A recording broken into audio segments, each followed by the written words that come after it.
Madison, Emma, and Diego make up MDC3, who just won season 4 of World of Dance in the finale that aired on August 12th.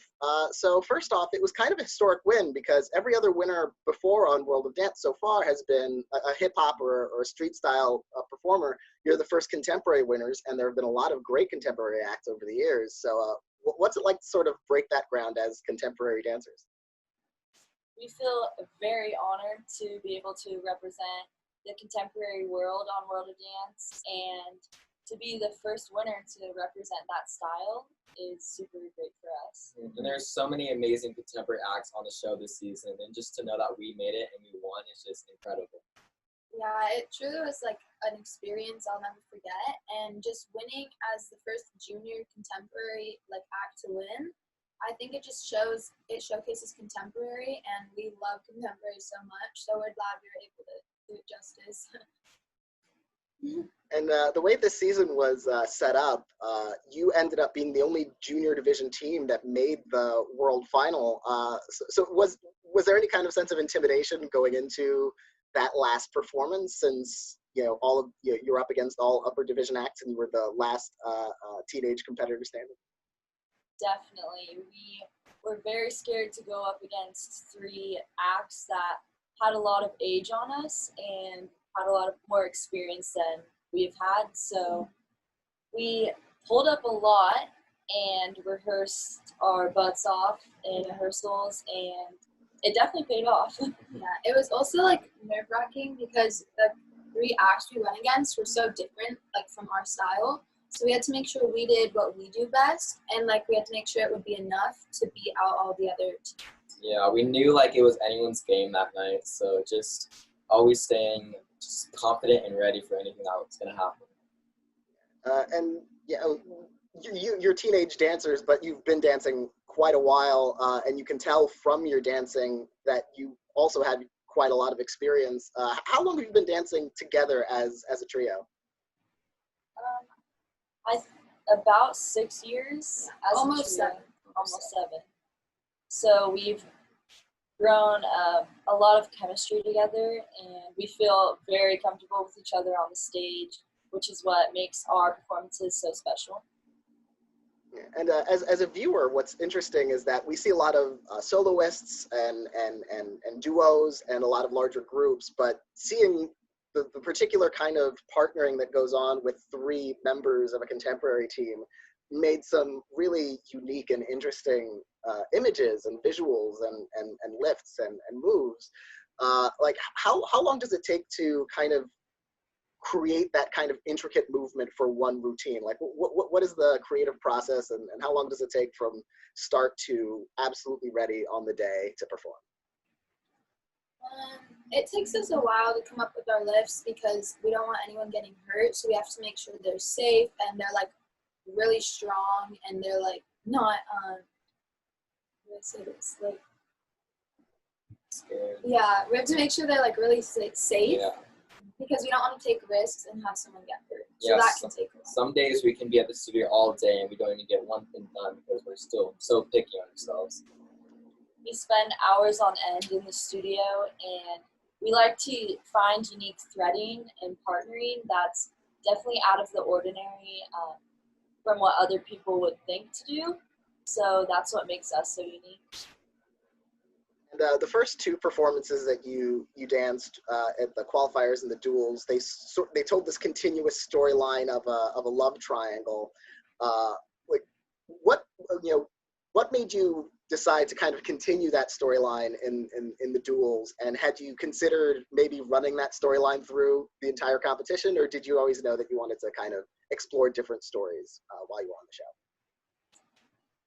We wanted to do something that no one's ever done before on the show. So our choreographer made the ultimate decision to continue our storyline from our qualifiers piece into our duels, and just show something that's never been done before, like I said.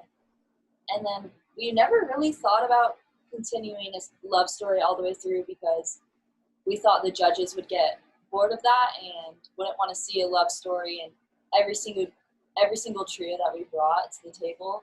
So Yeah, we wanted to show diversity in our dancing and show that we can play many different roles and use our different textures in dance to like create that role. And you know, when you went into the semifinals, you're going into the main stage for the first time, and then you're also giving this very emotional performance inspired by Madison, your mother's fight with cancer. And you can see the emotion on your faces throughout that routine. Like, what's it like bringing that emotion through and also kind of executing the movements on a routine that's that personal? it was definitely a very real feeling of emotion that was running through us that whole week that we were there for between filming the interviews and doing our actual routine, because it was actually one of the first times I ever talked about my mom's like cancer journey, when what she went through and everything in front of people. Just say there were lots of tears in the Lots of interviews. tears. Yeah, like our main goal is just to spread awareness about how bad this is and how it can help, like a love for someone. And going into the semifinals, on top of the emotional quality of that routine, it's also such a different performance space from the qualifiers and the duels. Like, is it a very different kind of preparation process to kind of figure out how you're going to fill that space and interact with that space as opposed to the previous performances? Yeah, going into semis, we had like stage blocks and stuff because it was so different, the two stages. And I think semis honestly was more exciting going into it because we were so excited to get on that big stage that's so like famous. But I'm really glad we had the warehouse to start in because I think it just calmed our nerves and made us feel like we could maybe win this thing. And what was it like in the finale? Because I wasn't sure exactly the timeline of how this fit with, of course, the current global situation. And it turned out that the finale shot when things were starting to kind of close down, and so there was no audience, just the judges for the finals. What was that adjustment like to not have that audience at that time? Did that especially make it easier having had those qualifiers, which it was just you and the judges, to prepare you for going into that last round? It was definitely a bummer not having an audience to feed off of for our energy, because that's a huge aspect of our dancing, and we love having an audience to cheer for us and to give us energy. But we had our families there to support us, and we could hear them through all like the big stage and all the speakers. Still hear them. But actually, it was shot a day earlier than we were supposed to film, so that threw us off guard a little bit. And going back to the qualifiers, it started with that new twist that the judges were surprising all of the contestants showing up there in that first round when they did. Did you have any inkling that was going to happen, or looking back on that, like the fact that you executed that qualifiers performance under those circumstances when you didn't know exactly what you were walking into? What was going through all your heads? We were prepared to be in front of producers, so when we walked in and saw the judges, I think it gave us a new burst of energy, and we were dancing for a super huge panel of judges that were crazy famous, and they're very big inspirations to us, so we had to pull up in that moment for sure. I think it pushed us even harder as well because we knew how important it would be to make that first impression.